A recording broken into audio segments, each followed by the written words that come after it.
Ma'ale Rehavam dans le Gush Etzion. Un avant-poste ou plutôt une implantation illégale au regard de la justice israélienne. Elle considère que ces mobil-homes ont été érigés sur des terres palestiniennes.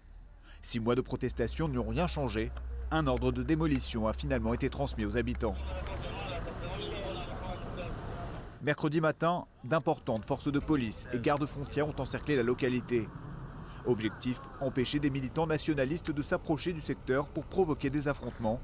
Ceux déjà présents sur place ont tenté de bloquer la route d'accès principale en brûlant des pneus sur la chaussée. D'autres, venus en renfort et pris sur le vif, sont sommés de quitter les lieux, sous peine d'être arrêtés. Bien que fondée en 2001, Ma'ale Rehavam ne compte qu'une quarantaine d'habitants. Mais c'est déjà la seconde fois en 2 ans que ces derniers assistent à la destruction de maisons.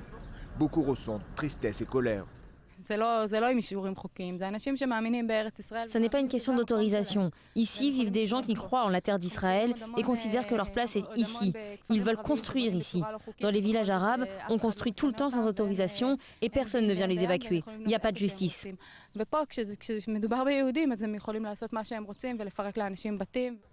Malgré les craintes de violence, les évacuations se sont déroulées en quelques heures et sans réel incident majeur.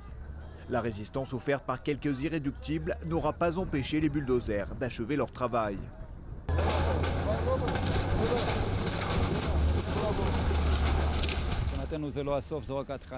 De notre point de vue, ce n'est pas la fin, mais au contraire un commencement. On va encore ériger ici de nombreuses maisons et chaque parcelle de la terre d'Israël va encore se développer. Regardez ici, c'est un désert. Personne n'a jamais vécu ici, sur cette terre. Au même titre que 2 autres avant-postes israéliens de Cisjordanie, Ma'ale Rehavam aura donc servi d'exemple. Mais cette opération coup de poing menée par les autorités israéliennes laisse augurer d'un long bras de fer au regard de la centaine d'avant-postes illégaux que compterait la Cisjordanie. Malgré plusieurs recours entamés auprès de la Cour suprême israélienne, les forces de sécurité ont procédé ici à la démolition de 8 structures construites illégalement, selon le gouvernement. Au total, ce sont 16 bâtisses et près de 30 familles israéliennes qui sont concernées par ce plan de démantèlement, sans précédent depuis de très longs mois.